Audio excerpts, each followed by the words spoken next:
Good morning. It is time to get up with the coronation. Lamar Jackson, MVP, signed, sealed, delivered. It's yours. We'll start with him. And then, with their season on the brink, the Cowboys watch a film to try to turn things around. We'll tell you what they watched and whether or not we think it's going to work. And then, did I mention a coronation? Joe Burrow cleans up at the College Awards. But have all the questions been answered about him on the next level? We've got those answers. It's time for a Football Friday. From New York, I'm Get Up, ESPN. Delighted to have you with us. We are revved up and ready to go. I finally got Vilma back after all his college responsibilities. Bobby's ready to go. And Louis Riddick, last night we watched history being made in Baltimore as the sensational Lamar Jackson took on the far less than sensational Jets, Jets, and the Ravens. And Lamar looking to make history right off the gate with some architecture on the field. He needed 23 yards to break Michael Vick's rushing record for a single season for a quarterback, and here came 20 of them right off the bat. Look, you see him out there on the perimeter. You see the defensive backs getting pushed all over the place. Lamar's not taking a beating like that. He can do that all day long if they're going to let him run like that. All right, here's the one big hit he does take from the 11. This 5-yard gain, this one breaks the record. Yeah, this is one where they actually get him to turn inside. You see the linebacker pursuing inside out, but he does break the record, takes a big shot to his chest. These are the kind of things that people get scared of with Lamar as far as him putting himself in harm's way. But that's really the best. That's the hardest he got hit maybe all year. He would do the running last night, but he would throw the football all night long, and it starts right here. Miles Boykin for the touchdown. See, it's these kinds of things. It's that dual threat out there on the perimeter. You don't know whether to come up out of coverage and try and get him pulled up because he's going to run it. Then he can just sidearm throw it with tremendous accuracy. He's the perfect weapon right now. That was his 29th touchdown pass of the year. Ravens missed the point after. It's 13-0. Third quarter, the Jets would fumble deep in their own territory, and here comes Hollywood Brown. Look, I don't understand when you have a guy like this. How is he on the third level of the defense with no one around him?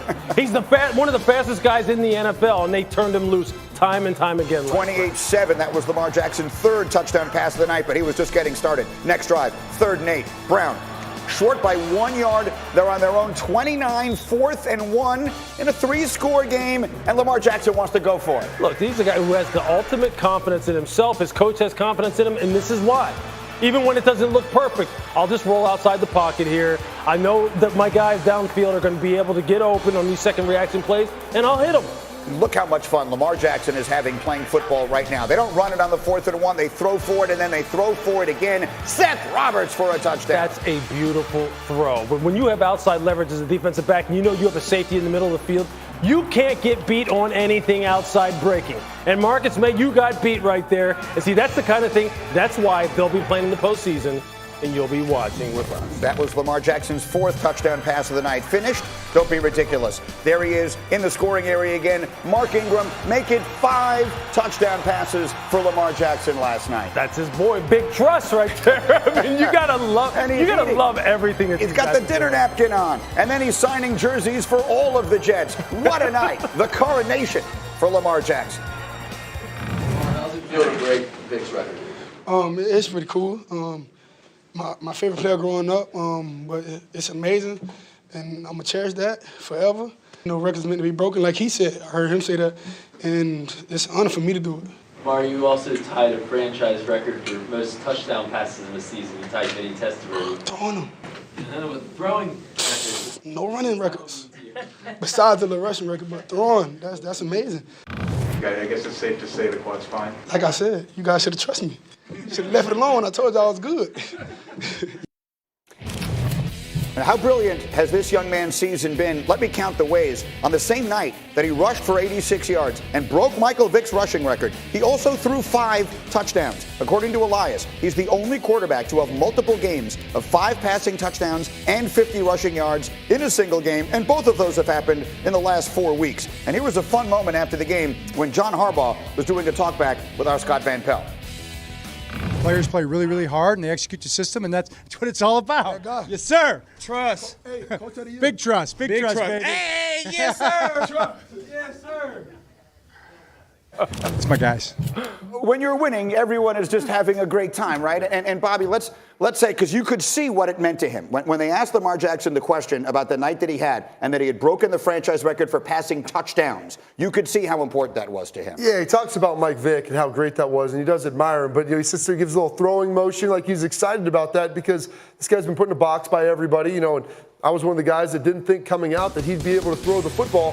He has kind of a quirky release. It's a little sidearm. But he has a strong arm. He can flip it out there. And one of the things he does as well as anybody, he throws a great deep ball, but he also does a good job of scrambling, keeping his eyes downfield. And when you're that explosive of an athlete and you can just flip it out there after drawing up the linebackers, it's incredibly difficult to stop, Greeny. John Vilma, I mean, you cover the college game for us primarily, and I guess I want to ask you, can you believe what we are seeing here based upon what he was as a college prospect and the fact and the quarterback he faced last night went 29 spots ahead of him in the same draft?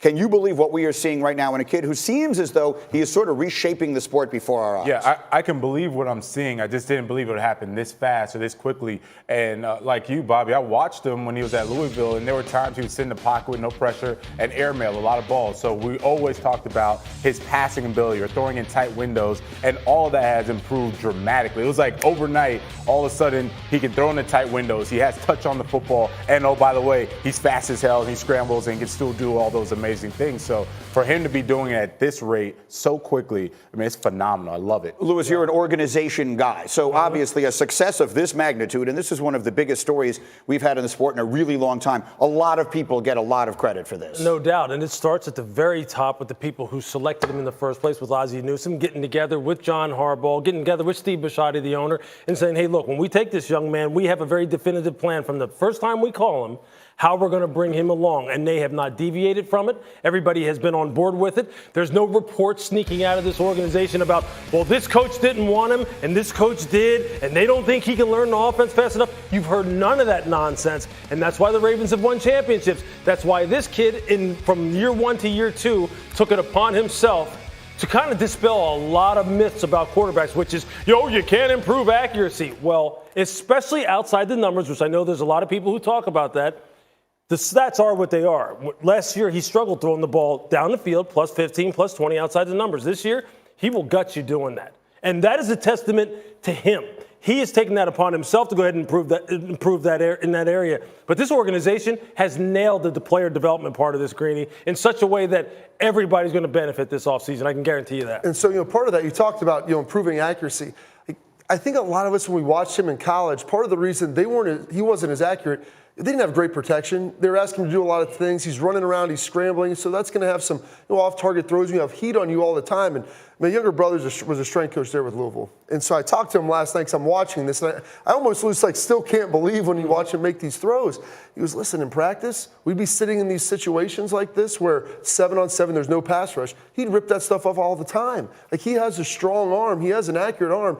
I don't think he was ready to play last year, and I don't think they were really prepared to play him. And then the season kind of turned sideways, so it's all of a sudden, hey, now it's your show, when he was probably planning on sitting and developing a little bit more, and then moving him in this year to kind of do something. Yeah, I mean, remember, Joe Flacco was the starter, so how many reps was Lamar actually getting? How much time was he getting from the coaching staff? I mean, these people are dedicated to him now. And that's the point. That's it. That was the beauty of it. They let him go through his growing pains on the field. Sure. Right? He didn't have time to practice, as you said. They threw him into the starting lineup, and then he was like, well, we're going to have the ups and downs. He had those ups and downs, and now it's all up. And the downs have been comparatively very few. I mean, what is his record as a starting quarterback, Kemba? It's ridiculous. And, oh, by the way, I feel the need to keep saying this. Joe Burrow is going to win the Heisman Trophy as a collegiate tomorrow. He's older than Lamar Jackson is. Lamar Jackson is younger than Joe Burrow is. He's still that young. So it is incredible. What is happening is an unbelievable, improbable NFL story when you consider. Give him the MVP. Give it to him. Give him the MVP. Let's stop the debate. He's winning the MVP. Correct. They could just take it to his house right now. Yes. And the joy that every single member of that team seems to be taking in playing with him and surrounding and supporting him is evident for everyone to see. They're the team to beat in the AFC. Of that, there is no doubt. The question that I would have, and we pointed it out during the highlight, the one scramble where he takes the big hit, you sit there and you think to yourself, we just can't have that, right? Two more games. Comparatively meaningless, we can't have that. Right, exactly. And look, I think it was Greg Roman or someone alluded to the fact that, and it was Greg Roman, he alluded to the fact that, look, Lamar, when he actually is controlling the action, meaning he's out on the perimeter and he's running the football, is when he's really safest, because that's where he kind of can keep his eyes on who's coming after him. He can kind of duck, dodge, get out of bounds when he needs to. But see, and sometimes when you're in traffic like this and you're in the briar patch, so to speak, you're going to take some shots like this. And this is what we all worry about. We just don't want him getting caught in a compromising position where all of a sudden you're talking about, oh, my God. Because I'm looking over at John Vilma, who has an angry face just sitting here doing television. I can't imagine what it was like on the football field. And I'm imagining, if you're that linebacker sizing him up on that play, you're not sitting there thinking, boy, this young man is a great story. You're trying to. Oh, of course. Right? I'm trying to get a nice shot on him. I'm trying to